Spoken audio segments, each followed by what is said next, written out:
So, hi guys, this is my lunch for today. I have pancit canton, instant pancit canton with boiled egg. Yan, may boiled egg ako dito.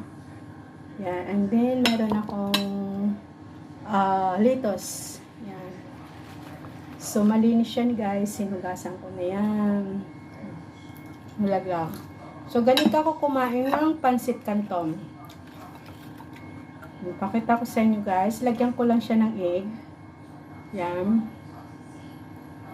Then, pancit canton. Lagay mo lang yan dyan. So, tupiin mo lang siya.